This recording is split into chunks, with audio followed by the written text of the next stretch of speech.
30 क्रमांकाच्या काँग्रेस खासदाराच्या आसनाखाली नोटांचं बंडल सापडल्याची माहिती राज्यसभा सभापतींनी दिली आहे। मात्र सदनात सापडलेले पैसे माझे नसून सभागृहात जाताना माझ्याकडे फक्त 500 रुपये होते असं स्पष्टीकरण अभिषेक मनु सिंघवी यांनी दिलं आहे।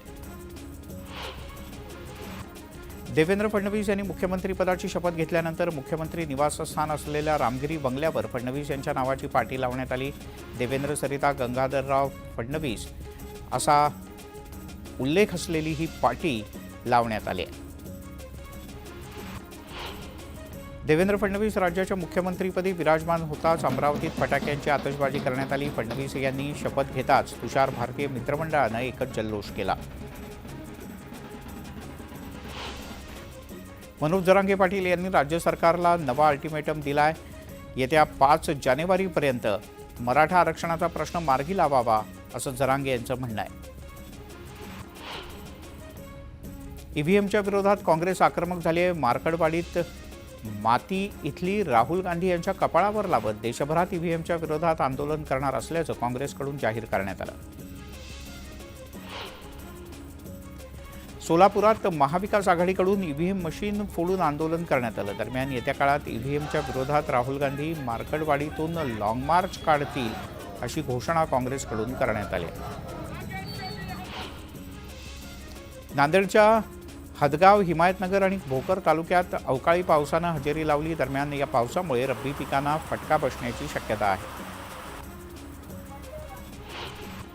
वाशिममध्ये मुसळधार पाऊस कोसळला। दरम्यान अवकाळी पावसामुळे तूर आणि भाजीपाला पिकांचं नुकसान होत असल्यानं शेतकरी काहीसा चिंतेत आहे। छत्रपती संभाजीनगरमध्ये मुसळधार पाऊस कोसळला। दरम्यान पावसामुळे रब्बी पिकं धोक्यात आल्यानं शेतकरी वर्गात चिंतेचं वातावरण आहे। ऐन हिवाळ्यामध्ये छत्रपती संभाजीनगर परिसरात पावसाच्या जबरदस्त सरी कोसळल्या। सिल्लोडसह कन्नड, फुलंब्री तालुक्यात सुद्धा जोरदार पाऊस झाला। त्यामुळे रब्बी पिकांचं नुकसान होण्याची शक्यता आहे। फिंगल चक्रीवादळामुळे धुळ्यात ढगाळ वातावरण कायम आहे। दरम्यान या ढगाळ वातावरणामुळे शेतातली पिकं धोक्यात येतील असं शेतकऱ्यांना वाटतंय। नाशिकच्या मालेगाव, मनमाडसह चांदवड तालुक्यात सुद्धा अवकाळी पावसानं हजेरी लावली। अचानक आलेल्या या पावसानं कांदा, गहू यासह रब्बी पिकं धोक्यात आल्यानं शेतकरी हवालदिल झाला आहे।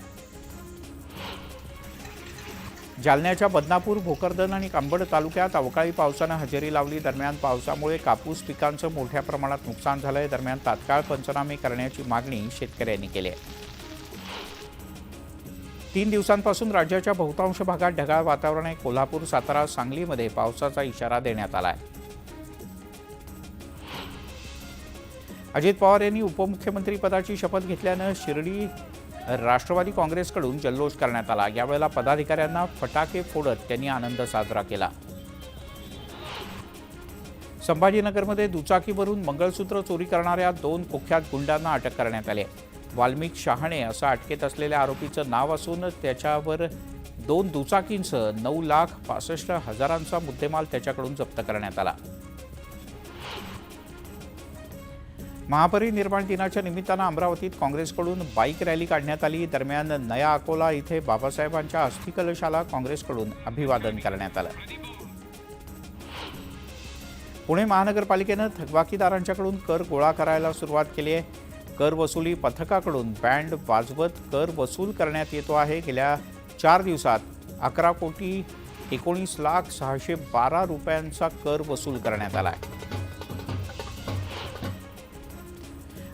अहिल्यानगरच्या लोणीमध्ये प्रवरा ग्रामीण शिक्षण संस्थेत विज्ञान, गणित आणि कला प्रदर्शनाचं आयोजन करण्यात आलं। दरम्यान या प्रदर्शनात 300 पेक्षा अधिक विद्यार्थ्यांनी सहभाग घेतला। डहाणूच्या ओसरविरा गोरखनपाडा इथे जिल्हा परिषद शाळेच्या दुरुस्तीच्या नावाखाली लाखो रुपये उकळल्याचा प्रकार समोर आला आहे। शाळेची दुरुस्ती न करताच 24 लाख रुपये उकळण्यात आले। दरम्यान या प्रकरणावर ग्रामस्थांनी संताप व्यक्त केला आहे। नाशिक जिल्हा बँकेकडून शेतकऱ्यांना जमिनीची जप्ती करून लिलाव करण्याबद्दल नोटीस बजावण्यात आली आहे। अडचणीत असलेल्या नाशिक जिल्हा बँकेनं थकबाकीदार शेतकऱ्यांच्यावर कारवाईचा बडगा उगारलाय। सिंधुदुर्ग जिल्ह्यातल्या सावंतवाडी ते दोडामार्ग या सह्याद्रीच्या पट्ट्यात तब्बल 8 पट्टेरी वाघांची नोंद झाली आहे. त्यात 5 मादी आणि 3 नर वाघांचा समावेश आहे. पहिल्यांदाच एवढ्या मोठ्या प्रमाणात वाघांची अधिकृतपणे वनविभागाच्या दप्तरी नोंद झाली आहे.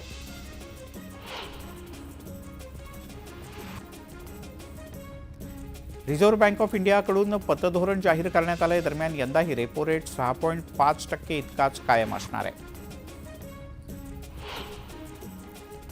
छत्तीसगडच्या बिजापूरमध्ये सुरक्षा दलाच्या नवीन कॅम्पवर माओवाद्यांनी हल्ला केला. या हल्ल्यात सुरक्षा दलाच्या जवानांकडून चोख प्रत्युत्तर देण्यात आलं. दरम्यान या हल्ल्यात 2 जवान जखमी झाले. अमळनेरच्या मंगळूरमधील MIDC परिसरात डोक्यात दगड घालून एका तरुणाची हत्या करण्यात आली. तुषार चौधरी असं मृत तरुणाचं नाव आहे. दरम्यान या प्रकरणी अज्ञात आरोपींच्या विरोधात गुन्हा दाखल करण्यात आला आहे. नागपुरात ड्रग्सची विक्री करणाऱ्या एका आरोपीला NDPSच्या पथकानं अटक केली आहे, तर एका आरोपीचा शोध सुरू आहे. दरम्यान अटकेतल्या आरोपीकडून 59 ग्रॅम ड्रग्ज जप्त करण्यात आलं.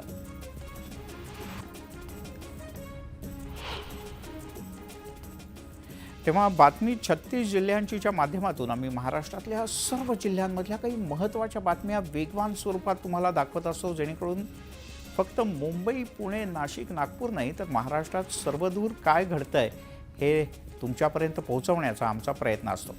मंडळी, या बुलेटिनमध्ये इथेच थांबूयात, पण रिमोट बाजूला ठेवा, कारण काही क्षणात येते माझी सहकारी श्वेता आणि ती काही खास घेऊन येते. श्वेता, काय खास आज? बरोबर आहे मिलिंद सर. आणि आता यानंतरच्या बुलेटिनमध्ये आपण खबरबात घेणार आहोत संपूर्ण महाराष्ट्राची, आणि या बुलेटिनची सुरुवात करूयात हेडलाईन्सनं. हेडलाईन्स.